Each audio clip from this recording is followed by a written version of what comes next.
Şəmkirdə bədbəxt hadisə baş verib. Lentaza məlumatına görə hadisə rayonun Yeni Yol kəndində qeydə alınıb. Belə ki, sözügedən kənddə vətəndaş ona məxsus evin həyətində quyu tikən zaman torpaq tikilmiş divar uçub.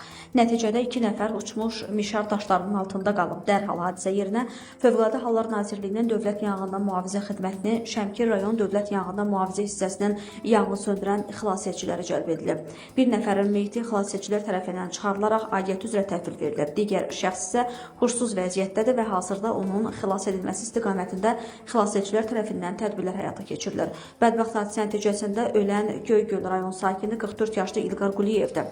Xəsarət alan isə Şəmkir rayonu Yeni Yol kənd sakini 53 yaşlı Ələddin Bayramovdur. Faktla bağlı araşdırma aparılır.